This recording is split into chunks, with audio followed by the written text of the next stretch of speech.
بسم اللہ الرحمن الرحیم۔ ایک جملہ آج کل اکثر سوشل میڈیا پر مختلف پیغامات کے ساتھ لکھا ہوا ملتا ہے، جس کے بارے میں ہم سے احباب نے سوال کیا کہ جب کوئی واٹس ایپ پر یا فیس بک پر یا باقی جو ٹویٹر ہے اور جو سوشل میڈیا کے حوالے سے مختلف ایپس مختلف صارفین انہیں استعمال کرتے ہیں، یوز کرتے ہیں، اس میں کوئی قرآن پاک کی آیت یا حدیث نبوی یا کوئی اچھا کوئی مراسلہ جب وہ کوئی پوسٹ کرتے ہیں تو ساتھ وہ لکھتے ہیں کہ کوئی کافر ہی ہوگا جو اس پوسٹ کو شیئر نہیں کرے گا، یا جو مسلمان اس پوسٹ کو شیئر نہیں کرے گا گویا وہ کافر ہی ہے۔ تو اس طرح کے جملے اور سینٹنسز، کچھ تھوڑے سے اور جملے بھی ہوتے ہیں لیکن یہ زیادہ تر الفاظ یہی معروف ہیں۔ تو یہ لکھنے والوں کے بارے میں کیا شرعی حکم ہے اور ان جملوں کی شرعی حیثیت کیا ہے؟ سامعین و ناظرین، ہم اس کے جواب میں عرض کرتے ہیں الجواب بعون الوہاب۔ مختلف قسم کے سوشل میڈیا پر بھیجے جانے والے مراسلوں کے ساتھ یہ لکھنا کہ کوئی کافر ہی ہوگا جو شیئر نہ کرے گا، یا کیا کوئی مسلمان ایسی پوسٹ کو شیئر نہ کرے تو پھر اس کے بارے میں کہ وہ مسلمان ہو کر وہ اس کو شیئر نہ کرے، تو ایسے کلمات یہ بیہودہ کلمات ہیں، ان کی کوئی شرعی حیثیت نہیں ہے، بلکہ یہ بد اخلاقی اور بے ادبی، گستاخی اور بیہودگی کے زمرے میں آتے ہیں۔ اس لیے کہ جو نادان اس طرح کے جملے لکھتے ہیں ان کا مقصد تو یہ ہوتا ہے کہ یہ زیادہ سے زیادہ آگے پھیلے، یہ قرآن کی آیت یا یہ حدیث، یا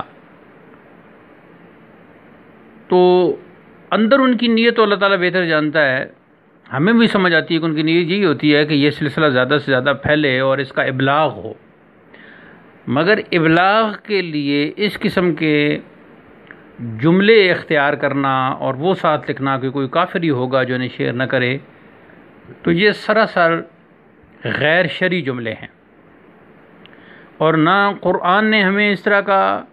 حکم دیا ہے تبلیغ کا، اس طرح کا انداز اختیار کرنے کا، اور نہ ہی آپ صلی اللہ علیہ وسلم نے کوئی اس قسم کے جملے کہنے کی طرف اشارہ فرمایا ہے، نہ یہ اہل بیت اور صحابہ کرام کا طریقہ ہے، اور نہ ہی یہ محدثین اور مفسرین کا طریقہ ہے، نہ ہی یہ واعظین کا طریقہ ہے، اور نہ ہی ان مصنفین کا یہ طریقہ ہے جنہوں نے باقاعدہ واعظ پر اور تبلیغ کے حوالے سے، شرعی احکام کے ابلاغ کے حوالے سے کتابیں لکھی ہیں، نہ ان کا یہ طریقہ ہے، بلکہ تبلیغ کا بہترین طریقہ تو قرآن نے یہ بتایا ہے کہ آپ اچھے انداز سے قرآن کی بات، حدیث کی بات ایک اچھے انداز سے پہنچاؤ، جو بات تمہیں پتہ ہے اس کو اچھے انداز سے آگے پہنچاؤ، کسی کے ساتھ لڑنے جھگڑنے کی ضرورت نہیں۔ تو چہ جائے کہ یہ اس کس طرح کے جملے لکھنا، تو سامعین و ناظرین، ان جملوں کی کوئی شرعی حیثیت نہیں، بلکہ یہ بے ادبی، گستاخی اور بیہودگی میں آتے ہیں، اور اس طرح کے جملے لکھنا ناجائز ہے۔ اور اس میں ایک اور خرابی بھی آتی ہے جس کی طرف ہمارے علماء بھی توجہ نہیں کرتے، وہ یہ خرابی ہے کہ جو جاہل لوگ اس طرح کے جملے پڑھ لیتے ہیں اور ان کے سامنے ان کے دوست یا ان کے جاننے والے اس پوسٹ کو شیئر نہیں کرتے، تو وہ جاہل لوگ اس اپنے فرینڈ یا اس دوست کے بارے میں اسی قسم کا گمان رکھیں گے کہ یہ تو کافر ہو گیا کہ اس نے یہ پوسٹ شیئر نہیں کی۔ تو یہ بہت ہی ایک تشویشناک امر ہے کہ اس قسم کے جملے لوگ لکھتے اور پھیلاتے ہیں۔ اہل علم کو چاہیے کہ وہ سختی سے روکیں، سوشل میڈیا پر تحریری طور پر بھی پوسٹ کریں، ویڈیو بنا کر بھی شیئر کریں تاکہ لوگوں کو آگاہی ہو، اور کسی قرآن کی آیت یا کسی تفسیری ٹکڑے یا کسی حدیث کے ابلاغ کے لیے، اس کی تبلیغ کے لیے جو لوگ یہ طریقہ اختیار کرتے ہیں وہ یہ ناجائز طریقہ اختیار نہ کریں۔ اللہ تعالی ہم سب کو ہدایت عطا فرمائے۔ وآخر دعوانا ان الحمد للہ رب العالمین۔ السلام علیکم ورحمۃ اللہ۔ اسلام زندہ باد، پاکستان پائندہ باد۔